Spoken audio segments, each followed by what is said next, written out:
Jersey, but he is still finding time to tweet about Puerto Rico, attacking the San Juan mayor who criticized the federal response last weekend. At this time, his tweets were more focused on the NFL. He was lashing out at players who knelt during the national anthem to protest racial injustice.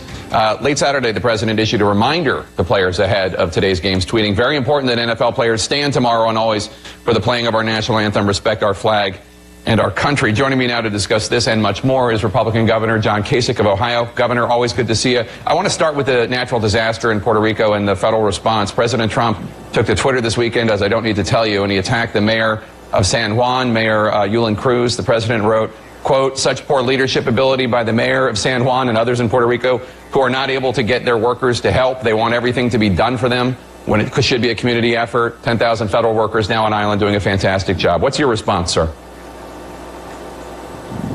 Well, it's not appropriate. I mean, when people are in the middle of a disaster, you don't start trying to criticize them. I don't know what to say, Jake. It's just not the way that I think it ought to be handled. It's not the way that we handle disasters here. I mean, they're challenging. I mean, you have to get it right. And we've watched people who are leaders. I think Governor Scott down in Florida did a terrific job warning people. You just don't get into who's bad or who's good, no matter what they say. You have to ignore it. You've got to be bigger than the nonsense. I talked to the governor of Puerto Rico last night, and I told him we'll do anything we can to help you. I mean, if you want troopers, if you want emergency management, if you want National Guard, he said, we'll let you know as we work through the paperwork. I said, forget the paperwork. You know, tell us what the problem is. Let us cut through the paperwork. What's happening down there is it's just terrible. And maybe it's part of it is storm fatigue. People just kind of took their eye off the ball. But everything has to be directed that way. These people, their lives are in danger, and let's just get it all done. And I think now we're doing better there. I think everybody's kind of working, attention there. But when you get behind the curve on a natural disaster, you get behind the curve, you just play catch up all the way, and it never works out the way you want it to. You said this week that you didn't like the way President Trump injected himself into the affairs of the NFL. The first game of the day is happening in London. We have video. We see players taking a knee before the anthem and then standing for the anthem. I want to show you a new poll from CNN. Nationwide, it found that 87% of Republicans think that NFL players are doing the wrong thing when they kneel during the national anthem to protest racial injustice. Is it possible that President Trump is more in touch with the Republican Party voters than you are? Well, Jake, look, here's the thing. I was raised in a blue-collar Democrat family. My dad was a Democrat all of his life. My mother switched later in her life.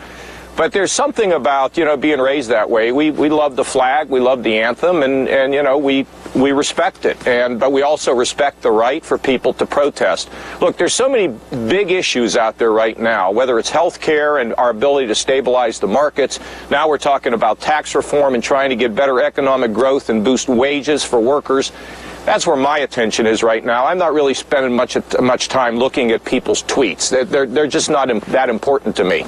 Let's turn to the Alabama Senate race where Luther Strange, the Republican backed by Mitch McConnell, and the incumbent senator was defeated by Judge Roy Moore, a conservative who had the backing of Steve Bannon, President Trump's former chief strategist. Following Judge Moore's victory in the primary, Bannon said, quote, "The populist nationalist movement proved in Alabama that a candidate with the right ideas and a grassroots organization can win big. Now our focus is on recruiting candidates to take over the Republican Party," unquote. Does Judge Roy Moore represent the future of the Republican Party?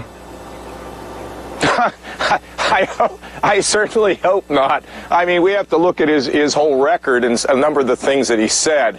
But look, Jake, there is a struggle for the soul of the Republican Party and the soul of the Democratic Party. We spend a lot of time talking about, you know, all the trouble in the Republican Party. I have no idea what the Democrats are for. It is unbelievable, which is why polls are now beginning to show a support for independent candidacies more than ever in our history. People are getting fed up with all this kind of nonsense. And for me, what I'm trying to do is struggle for the soul of the Republican Party the way that I see it. And I have a right to define it.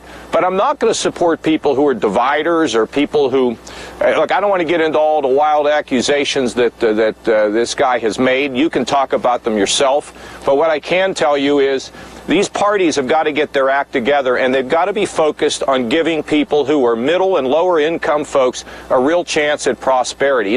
Prosperity cannot just affect the wealthy, the top. It's got to be able to reach all the way to the middle class and lower class, and it just seems as though the parties don't understand it, or they don't have a plan for it. And they need to do it, whether it's tax reform, whether it's thinking about this incredible growth in contractor employees. You know, people working 2-3 jobs. They have no 401k matches from these companies. I mean, people are stuck. I read an article the other day saying that if you work for a fast food place, there has been some kind of an agreement, allegedly an agreement among the companies that you can't recruit each other's workers. People are stuck. And this is really a problem. And with the changes coming in this economy, we better get workforce. We better train people and give them skills so they can have hope and decent wages. So I get that you're not going to support Judge Moore, but he believes that homosexual acts should be illegal. He questions where Barack Obama was born. He's written that Keith Ellison, the congressman from Minnesota, should not be allowed to serve in Congress because Ellison is a Muslim. What role do you think the Republican Party should play when it comes to Roy Moore's campaign? Well, look, I don't run the party. I can tell you for me, I don't support that. I couldn't vote for that. I don't know what the heck I would have to do, but I don't live in that state. I mean, those claims are, I mean, they're ludicrous and they're divisive. And if that's where we're headed, then, well, first of all, we can't. Remember, I wrote that book, and America United or Divided, you know, 2 paths. I'm on the path to say we can fix it. Look, Jake, you can understand the state of American politics today. It's in the Democratic Party. It is attacks from the left. In the Republican Party, it's attacks from the right. Now, here's the question. Is the tail wagging the dog, or is that the dog? I'm certainly fighting to make sure that it's the tail wagging the dog and the party can be fixed. If the party can't be fixed, Jake, then I'm not going to be able to support the party, period. That's the end of it. I mean, I'm worried about our country and my kids' future. I am worried about it.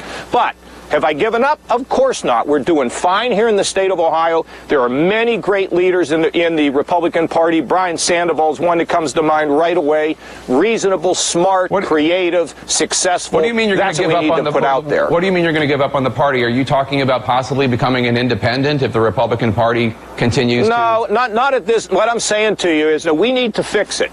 If our party, if the Republican Party is going to be anti-immigration, if it's not going to be worried about debt, if it's going to be anti-trade, this is not where our party can be. So I'm going to fight like everything I have to make sure. It's why I'm on these shows, because I want this party to be straightened out. But I not only want the party to be straightened out, I want the country to be straightened out. And so it's really a battle again inside of both parties, but people are beginning to say, I don't like either of them. And that says something big. So hopefully our party leaders will pay attention to this. Sounds like some follow-up questions in a future show about your future with the Republican Party. Governor, I got to go there. I got to go. Thank you so much for joining us. As always, enjoy. Always good to be with you, Jake. Hey, Ohio, isn't it beautiful? Very gorgeous. Look behind me. Yes, it's gorgeous. A beautiful state. Thank All right, you, Governor. God bless. Democrats quick to pounce on President Trump's tweets about Puerto Rico. One senator is saying the president is sitting on his, quote, opulent golf resort as he attacks first responders. That story next.